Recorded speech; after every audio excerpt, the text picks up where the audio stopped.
Hello दोस्तों, नमस्कार। SM किसी शाना में मैं आप सब लोगों का दिल से बहुत बहुत स्वागत करता हूं। अगर आपने पहली बार विजिट किया जरूर चैनल को सब्सक्राइब कर लेना।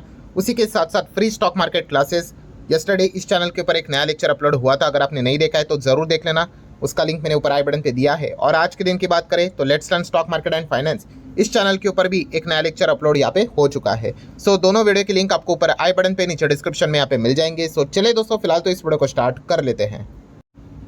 सो ठीक है दोस्तों, अभी हम लोग आ चुके हैं बिल्कुल हमारे नॉर्मल स्क्रीन के ऊपर। यस, ये आज के दिन का आखिरी वीडियो है, बट यस दोस्तों, कल का दिन काफ़ी ज़्यादा इंटरेस्टिंग होने वाला है। मतलब अभी इसके पहले आप सभी लोगों को पता ही है कि ट्रंप को लेकर काफ़ी कुछ खबरें हम लोग को कल से ही स्टार्ट हुई थी। आज के दिन तो और भी ज़्यादा एकदम हायर लेवल पे जाते हुए देखने को मिली थी, जिसके ऊपर मैंने एक वीडियो भी बनाया था कि ट्रंप यहाँ पे हॉस्पिटलाइज हो चुके हैं, उनकी सिचुएशन काफ़ी क्रिटिकल है, वो मारे भी जा चुके हैं। इस प्रकार की काफ़ी सारे अफवाहें यहाँ पे उड़ रही थी, बट व्हाइट हाउस ने इसी चीज़ को लेके क्लैरिफिकेशन दिया है कि ये टोटल रूमर्स है, ऐसी कोई भी बात यहाँ पे है नहीं।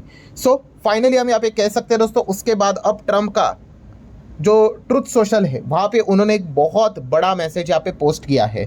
मतलब ट्रंप जो भी कुछ करते हैं, ठीक है, जो भी डिसीजन लेते हैं, आप सभी लोगों को पता ही है, उनका ये जो सोशल मीडिया हैंडल है वहीं से तो हम लोग को आइडिया मिल जाता है। सो हम यहाँ पे देख सकते हैं दोस्तों, ट्रंप ने इस वक्त कोई बहुत लंबा चौड़ा यहाँ पे मैसेज नहीं लिखा है, बल्कि लिटरली आप कह सकते हो 6 लाइनें यहाँ पे लिखी हुई है।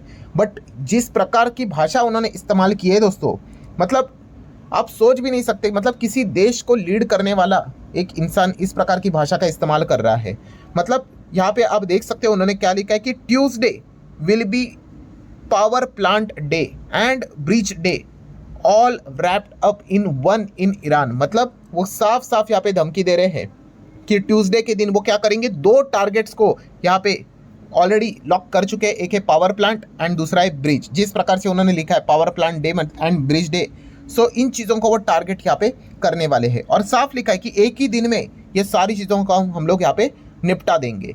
उसके बाद आप यहाँ पे देख सकते हो दोस्तों, ऑब्वियसली जो आगे की चीज़ें उन्होंने लिखी है वो तो यहाँ पे पढ़ नहीं सकते, कि मतलब वही कह रहे हैं कि ओपन करो स्ट्रेट ऑफ हर्मुज को, ठीक है। देन उसके बाद गाली गलौज लिटरली आप देख सकते हो लिख के बात यहाँ पे की गई है।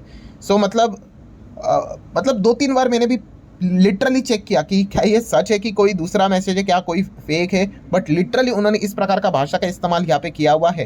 एंड आगे यही चीज़ लिखा हुआ है कि अगर मेरी बात नहीं मानी तो लिटरली यहाँ पे नरक क्या होता है मैं आप लोगों को दिखा दूंगा। So just wait and watch. So इस प्रकार की धमकी क्लियर कट यहाँ पे, मतलब आप कह सकते हैं एक देश का प्रेसिडेंट यहाँ पे देते हुए देखने को यहाँ पे मिल रहा है। एंड आपको पता ही है बार बार ये यू टर्न भी लेते रहते हैं। पहले तो स्ट्रेट ऑफ हर्मुज को लेकर अभी रिसेंटली कहा था कि भाई हमें तो इससे कोई मतलब नहीं, बाकी देश अपना अपना देख लो, आप ही को ज़रूरत है, यहाँ से तो हमारा ऑयल आता नहीं है। एंड अगेन अभी जो मैसेज उन्होंने यहाँ पे पोस्ट किया उसमें वापस स्ट्रेट ऑफ हर्मुज को लेकर ही उन्होंने वापस चीज़ लिखी कि भाई इसको ओपन करो करके, ठीक है। तो ईरान तो हम देख सकते हैं दोस्तों फिलहाल तो इसको ओपन यहाँ पे नहीं कर रहा है। बट हम कह सकते हैं दोस्तों जिस प्रकार का चेतावनी उन्होंने यहाँ पे दी है दोस्तों, सिचुएशन काफ़ी वर्स्ट सिचुएशन में यहाँ पे जा सकते हैं। इनफैक्ट अगर देखा गया इंटरनली भी, मतलब ट्रंप की अगर हम लोग बात कर ले दोस्तों, अमेरिका की बात कर ले, काफ़ी विरोध होते हुए देखने को यहाँ पे मिल रहा है। रिसेंटली अभी हम लोगों ने देखा कि ट्रंप ने यहाँ पे क्या किया, अपने ही यूएस आर्मी के जो चीफ है उनको यहाँ पे फायर कर दिया सडनली। 7 से 8 जो टॉप लीडर्स जो हम लोग को देखने को मिल रहे थे उनको वो साइड में करते हुए देखने को मिल रहा है। और जब दबाव आया इनके ऊपर, जब पूछा गया कि भाई रीज़न क्या है इसके पीछे का, तो कोई रीज़न वो दे ही नहीं पा रहे हैं, बस यही बता रहे कि डोनाल्ड ट्रंप ने उनको निकाल दिया है करके। सो आप अंदाज़ा लगा सकते हो दोस्तों, इंटरनल कॉन्फ्लिक्ट भी काफ़ी ज़्यादा हद तक हम लोग को देखने को मिल रहा है। और सबसे वर्स्ट पॉइंट कौन सा है दोस्तों, वॉर क्राइम।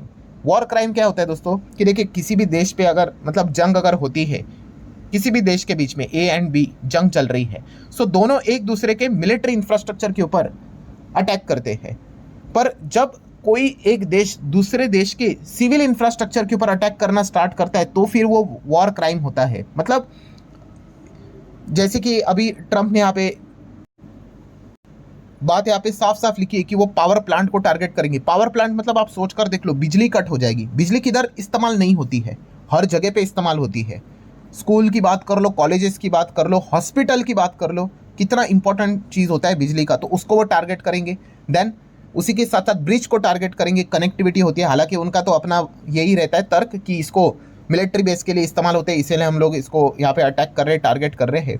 बट पॉइंट को आप समझ सकते हो दोस्तों कि सिचुएशन कितनी खराब यहाँ पे हो सकती है। और इसके पहले भी मैंने आप लोगों को बताया कि इफ बट से रिलेटेड कि अगर ये चीज़ अगर हो जाती है तो फिर उसके बाद वॉर को रोकना नेक्स्ट टू इम्पॉसिबल हो जाएगा। अभी भी मतलब देखा गया ना, आप कहते हो कि जंग तो यहाँ पे चल ही रही है, ठीक है, बट अभी भी आप थोड़ा होप लेके चल सकते कि कुछ तो हो सकता है, कुछ तो हो सकता है। बट अगर एक बार अगर ये चीज़ हुई जो ट्रम्प यहाँ पे कह रहे हैं कि ट्यूसडे को हम क्या करेंगे, power plant day, breach day यहाँ पे सेलिब्रेट करेंगे, मतलब अटैक करेंगे उसके ऊपर, फिर चीज़ें रुकना काफ़ी फिर मुश्किल हो जाएगी। फिर ईरान भी क्या करेगा, रिटालिएट करेगा। मिडल ईस्ट में इतने सारे सिविल इंफ्रास्ट्रक्चर पॉपुलर चीज़ें देखने को मिल जाती है, क्या पता वो बुर्ज खलीफा के ऊपर भी अटैक कर दे ईरान।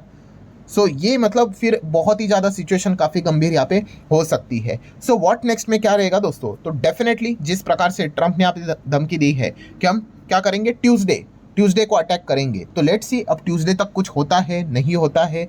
ईरान की ओर से कोई चीज़ें सामने आती है जिसके चांसेस तो कम ही लग रहे हैं, बट कहने का पॉइंट यही है दोस्तों कि बाजार के हिसाब से अगर देखा गया, यस, जैसे मैंने इसके पहले भी आपको बताया था, आज का पहला वीडियो भी आप लोगों ने देखा होगा, ये जो वीक है, ये जो हफ्ता है, वो काफ़ी इंपॉर्टेंट है। इनफैक्ट अगले 2 से 3 दिन बहुत ही ज़्यादा क्रूशल रहेंगे। यहाँ से पता चलेगा कि ये वॉर लिटरली किस दिशा में जाने वाली है, ठीक है। अभी भी हम कह सकते हैं दोस्तों आखिरी के कुछ घंटे हैं, कुछ अगर हुआ तो ठीक है भाई, जिसको जो क्रेडिट लेना है ले लो, बट अगर ये चीज़ें अगर इस डायरेक्शन में चली गई, civil war and nuclear site के जैसे चीज़ों के ऊपर अगर अटैक अगर होने लग गए, तो फिर हालत काफ़ी बद से बदतर यहाँ पे हो सकते हैं। एंड अगेन कह रहा हूँ दोस्तों कि यहाँ पे प्रॉब्लम क्या हो जाएगा, इसका इम्पैक्ट की बात कर ले, मतलब शेयर बाजार के हिसाब से अगर बात करें तो आपको बताइए अब इंडिया में भी जो एनर्जी से रिलेटेड जो चीज़ें चल रही है, हमें जो एलपीजी मिल रहा है या फिर ऑयल जो मिल रहा है, वो ईरान से भी अभी मिलना स्टार्ट हुआ है, बिकॉज हाल ही में उनके ऊपर सैंक्शंस यहाँ पे हटे हुए थे।